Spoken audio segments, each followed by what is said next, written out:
How's it, guys? It's Solly here again, and what we're going to do today is a bit of automation. So, what do I mean by automation, right? Every day at work, will have a situation where, or it could even be at home or whatever it is, and it's not just on Excel, it's with everything, right? There's always going to be those kind of repetitive tasks that you don't even really catch yourself doing, but that you do all the time. And what Excel is really good at helping you do is to automate those tasks so that you can eliminate a lot of that kind of additional kind of drudge work that you'll notice that you actually do quite a lot day in, day out. This allows you to become super productive when using Excel or anything. I mean, the principles here work anywhere. How do I automate away those kind of very simple, tedious tasks that constantly crop up? So, what we're going to look at here is just a very simple example of that in Excel. And well, let's crack on, I guess. So, first thing, the main thing I want to do here is I want to automate, as an example, formatting a new sheet when I open up a new sheet, right? This is something I do all the time. An example here would be, say I open up a new worksheet. Generally speaking, as I kind of showed on the previous tutorial, I like having a new sheet have a very particular style. It's my particular style, and everyone's got a different style. But like I said, I like to have the column width over here as a small column width. Which helps navigation. For me, it's just the way I like browsing around a sheet. It also looks stylistically quite nice. What I also like doing is actually having a heading within cell B2. So we'll call this heading, right? I also, as I mentioned, like to have my zoom at 85%. That makes the spreadsheet a bit more readable when using Calibri font size 11. So already that starts looking quite nice. Now, I do this every single time I open up a spreadsheet. And given that I'm pretty good with hotkeys, it doesn't take me very long to do that. But it is something I literally do every single time I open up a spreadsheet. So those 10 seconds, if I'm doing it the slow way by actually pressing the buttons, going here, typing in there, changing this to size 22, etc. You can already see it's taking a bit of time. Even with hotkeys, that process takes a bit of time. So what we can do is just automate that process. So one way to automate that process, and the way we're going to use here, is by using macros. This isn't going to be an explanation of macros in general. We'll probably do that in another tutorial, but I'll show you how to start a macro, and basically from there, once you've started recording a macro, you just do the things that you usually do, then stop recording the macro, and then every time you press run that macro, it will just do all those steps for you in the exact order you did them. So here's an example. We're going to record the macro. Let's just call it add formatted sheets. Whoops, actually we can't have spaces in there. Forgot about that. Right, so that's going to be our macro, and what we're going to do is do the steps one by one. So we are going to do it. Open a new sheet there, create a new sheet. We are going to change the column width here. We are going to change the size of that. We are going to call this new worksheet, let's say, and we are going to change the zoom to 85%. So there we go. I've done all the steps that I wanted. Now I can stop recording. Now, if you want to see what that macro looks like, you go view macros and go edit, or step into edit. And this is the code that it generates. Now, you can write this code yourself if you know how to write VBA, which is the programming language that this is. But we don't need to do that because it's written it for us, and that's awesome. We actually don't need to do anything here. Now, there might be times where you do want to make a few changes, and actually I'm going to make one change over here. I didn't actually do this in the sequence of steps that I had, but actually what I want this to do once I finish generating all those steps is actually to leave the cursor over here, so that the first thing I can do after creating that sheet is just type in the name of this new worksheet here. So, or type in the heading for that worksheet, I should say. So here we go, we've got our add formatted sheet, and what we're going to do here is we are going to try run it again and see what happens. So I'm going to view macros and I'm just going to run it. As you can see, something happened there. Create a new sheet, and actually that sheet looks exactly the same as the one we just had.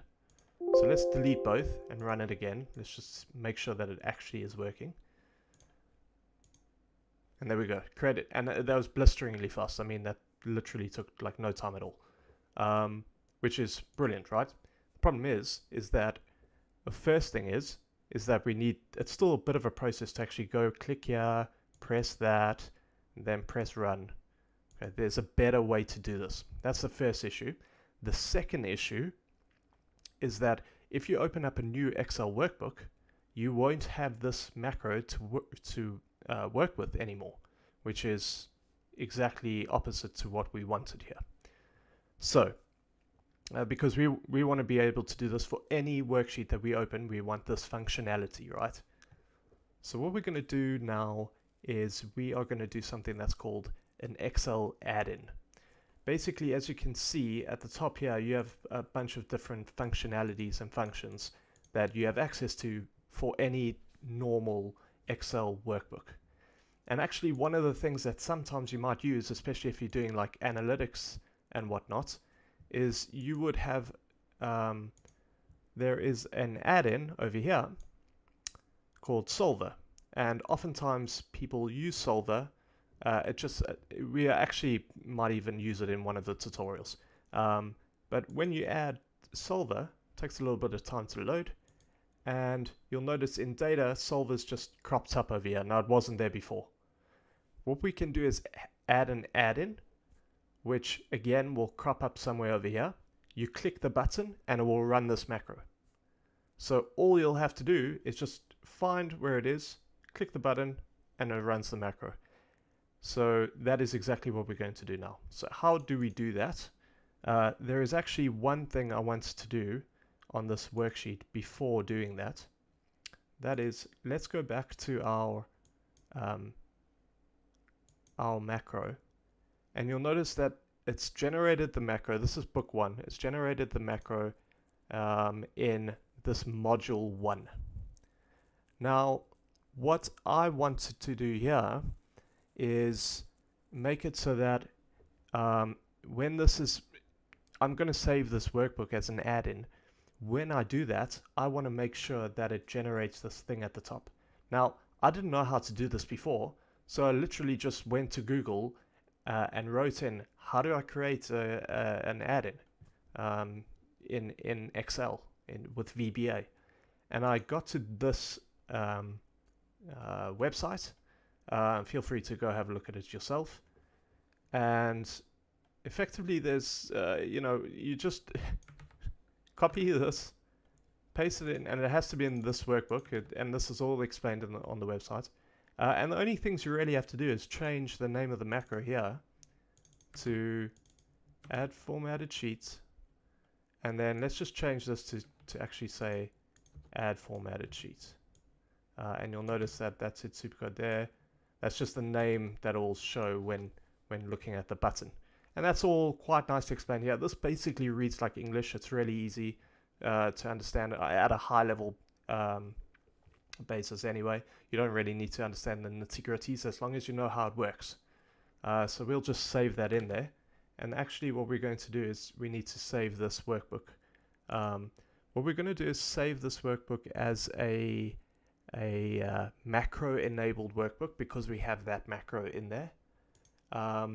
And let's call it add formatted sheet. And you'll notice that we've added that as a normal Excel workbook, a macro-enabled workbook. What we need to do now is actually save that as a add-in as well. And I like saving it as an XLSM workbook beforehand, because once you save it as an add-in, I believe it's actually quite hard or impossible to go and edit the add-in from there. So if you just save it as an XLSM, then you can edit this every time you need to re-edit the add-in, and then just resave it as an add-in every time you've done that additional edit. Bit of a process, but it's not that bad. Now, once we click Excel add-in, you'll notice that it changes the address to go to Addins, and that's just makes it so that this is available very easily, like Solver, to just add in. You can change that though, but let's just keep that as is for now. And then let's close Excel and start a new worksheet called test add-in. Oops. If I could spell, that would be good. So we're going to throw that in there, and what we're going to do now is we are going to have this add-in. So we are going to go again to the same place where we got Solver, but you'll see here add formatted sheets has appeared. So let's add that guy in, and as mentioned, it crops up somewhere over here. That just happens to be in this new ribbon entry called Addins, add formatted sheet. So if we click that, there we go. We've got a new worksheet, and it's got the exact same format as per the format that I always want. Now it's very simple, and I never need to go do those steps again. Even though they only take a few seconds, how many times do I do that? I do that loads of times. Add up all those seconds together, and it actually becomes quite meaningful. Now that instead of it taking 5-10 seconds, it takes 1 second. To go even quicker, if I really wanted to, I could use the hotkeys, right? Alt X Y in this case just makes me a new worksheet. So Alt X Y, Alt X Y, Alt X Y, Alt X Y. I mean, that in total would have taken me quite a while if I did them each individually instead of copy pasting the worksheets or whatnot. But there it obviously took me no time at all. So I think that is a pretty quick summary of our add-ins and macros, and just very simple macros can save you a lot of time. We'll be looking at more complex macros, formulae, etc. But all you need to do is then add them into this approach, and you can start generating those things that you typically do day in, day out, loads of times. You can just have your own personal little add-in that just has your own personal nice to use macros that just do all of those small little bitty kind of jobs for you very quickly. So I hope that was interesting and helpful. As mentioned last time, please drop me a note in the comments below if you've got any questions, or if you'd like to see any other content on this channel, and in particular this series of Excel tutorials. Well, from there, thanks guys, and see you in the next one.